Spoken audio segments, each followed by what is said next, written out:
อันยองอาเซลมันนี่ขอพากเลยมันก็เข้ามันนี่เป็นบูดอยู่อันซันหยอกประมาณหลังอันซันหยอกมันนี่ประเทศทุกประเทศเขาเจ้าเอากับเขามาขายอันนี้เป็นพม่าอาหารพม่างามอยู่เด้สั่งมาสั่งงามอยู่เด้แต่งามอยู่เขาเจ้าขายกับเขาน่ะจะเบียดกันน่ะอาหารขายอาหารเดี๋ยวมารีวิวให้เบิ่งคนหลายอยู่คนหลายอยู่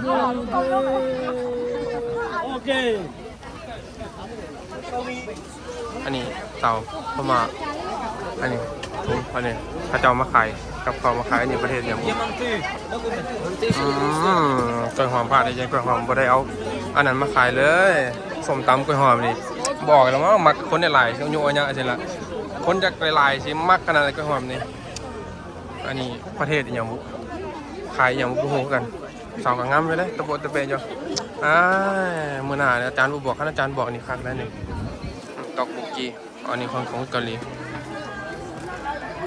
อยากสาดเนี่ยต้องมีคนช่วยจาก4 คน5 คนอันนี้ก็เท่ากัน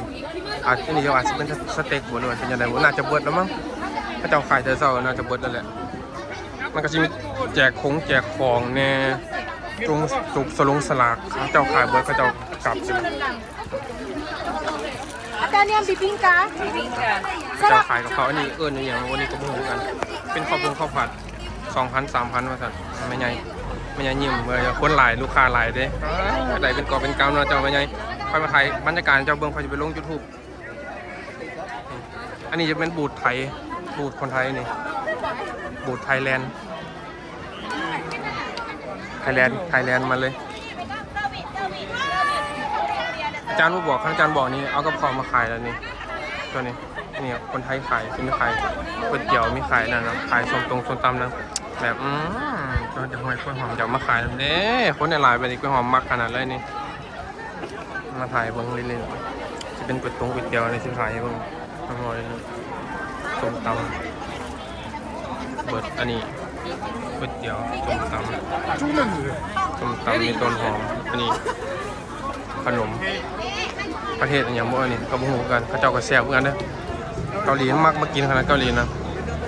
กล้วยหอมมาขายเนี่ยกล้วยหอมมาขายเนี่ยคักเลยนี่คนมาหลายนะคนมันมากินขนาดมันมานั่งตากแดดลิ้นนะเมื่อกี้เราเห็นเขาเจ้าเอากล่องแบบไงมาถ่ายลงมันขายเสื้อผ้ามันก็เอามาขายได้หมดเลยนี่นะปัญญานี่กิบอาหารลาวมึงเด็ดสาวหน่อยกิบอาหารเสร็จคนที่แซ่บครับมีขายเครื่องเนาะข้าเจ้าซื้อมาข้าเจ้าก็จะมานั่งกินน้ำบนนี่นั่งกินไป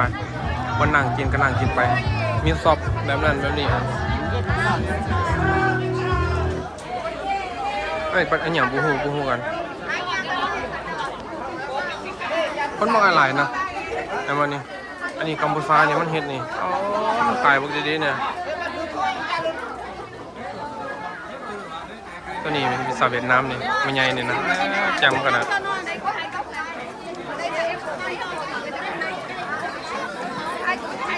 ขายเบิร์ดหรือว่าเจ้าขนาดจะเบิร์ดแล้วอาหารเวียดนามนี่ขายพอดีนะมีตัวตึงได้เสื้อแดงเป็นแลนด์อย่างนี้มีตัวตึงได้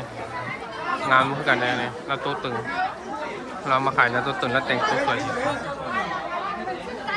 อาหารเวียดนามเขาเจ้าซื้อไปเขาเจ้าก็ไปนั่งกินอันนี้คนบักอะไรคนเกาหลีก็มากินขนาดคนเกาหลีทุกประเทศเขาจะสร้างสรรค์ในแต่ละประเทศนะเขาจะมาขายแล้วก็นั่งกินไปมีเกี๊ยวบดได้แพงราคาประมาณ1,000-2,000นี่แหละเจ้าค่ะ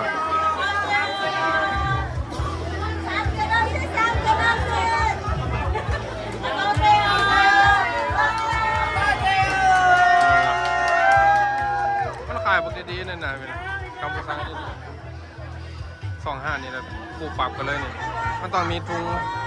กัมพูชาทุงเวียดนามทุงลาวทุงลางเนาะมันไม่มีทุงลาวเนาะพลาดได้จังไหนวะกล้วยหอมนี่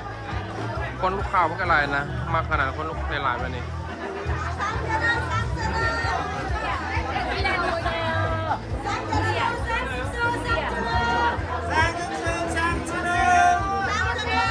ขายดีขนาดนั้นบ่มีประเทศลาวนะประเทศลาวบ่มีนะ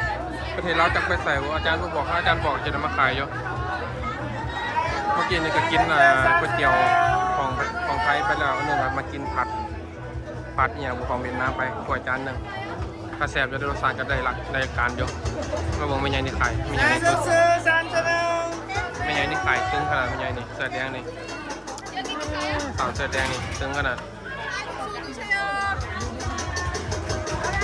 中餐的 อันนี้ 菜包粥， เป็นอย่างต้มแซ่บกับต้มอย่างบ่